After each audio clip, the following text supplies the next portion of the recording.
In the Dominican Republic of the Congo in Africa, multiple people have reported seeing a living dinosaur known locally as Kasai Rex. The probability is admittedly slim to those who are skeptical. Multiple species of dinosaurs have been suggested, even those that there is no evidence of ever existing on the continent. It has also been described as a species of giant lizard as well as a bipedal species of land crocodile. Some say those explanations for the sightings are more logical. One day in 1932, an experienced Swedish hunter, Jan Jansson, who I can't find any information on other than with this creature, but I also do not care enough to look past the first page search results, wanted to hunt an elephant, so he left his camp in Cape Town with his servants. After crossing the swamp, they finally reached the savanna of Kasai Valley, which seemed deserted as they didn't see any animals throughout the area. By this time, the servant shouted excitedly at the sight of two elephants, so Jan readied his weapons, but something was wrong. Instead of a whole herd, there were only two of them, which is not expected with elephants. About 150 feet away, there was something in the undergrowth stalking the elephants. Suddenly, the creature jumped out of the grasses. The servant dropped into the undergrowth, hiding himself. Jan at first was frozen with fear, but then he changed his aim, deciding to shoot the creature. 3 shots were fired, but only one hit the animal. In its back, it backed away and left. Jan and his servant got up from his hiding spot and started heading back to their camp. When they were halfway across the swamp they had crossed to get to savannah, they heard a splash. Stinking crocodiles made the noise, surveying the area, trying to find the source of the noise. They were met with the same creature they had seen in the savannah, this time even closer to them, chomping on the hump of a rhino. With one bite, it was able to tear off the rhino's leg. Jan's servant ran in terror while he stayed behind. He immediately thought of firing at the creature, but remembered with horror that the servant had taken his weapon. But he still had his camera, so he took a picture of the creature, which quickly sank into the lake. With the sound of the camera's clicks as the rhino's body floated where it was left back at the camp, Jan paced around, shivering, shaking his camera before collapsing. The other men at the camp comforted him. It was reddish in color with black stripes. It had a long snout and lots of teeth. He determined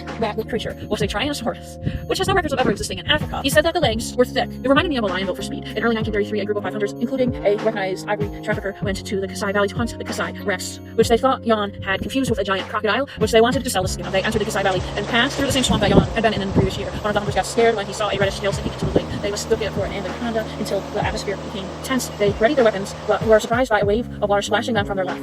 The red tail had finally left the swamp and hit one of the hunters who fell into the water. The other 4 started firing their weapons at the sunken red mass. All they could see were waves of water splashing across the surface. The man had broken his arm and got up trying to reach his group. A roar was heard from under the water. They moved as fast as they could, but their path was blocked by the giant creature that came. The hunters hid behind a rock, then fled. Robert Henderson was considered a great hunter and zoologist with more than 100 animals he hunted. It was worth mentioning that hunting animals like elephants was not considered a crime 70 years ago, only a hobby. In 1950, Robert wanted to travel to the Congo jungle in Africa to find an exotic and undiscovered species. However, the trip was delayed by a year due to the passing of his wife. In August 1951, Henderson made a trip to Kasai Valley. It was said hunting was the only thing that made him smile after his wife's passing. With the help of 5 natives, Robert crossed the Kasai River in the jeep. He knew his catch was just beyond the river. The safari was estimated to last about 6 days. The group would camp, ensuring that Henderson had plenty of time to hunt. But after the 6th day, they had not returned to the village, so they waited a few more days, thinking that they were delayed from the rainfall that caused the river to rise. After waiting a few more days, the few additional days, the group still had not returned, so 10 members from the village and 5 members of the military were sent to look for them. The next day, they found traces of a camp that seemed to be the original camp of Henderson and his group. The rescue team thought they had stayed at the site for 2 days. It was believed that Henderson went deep into the Kasai Valley to hunt something more. As they had already found gazelle skin and intestine near the camp, the rescue team set up the tents there to continue the search the next morning.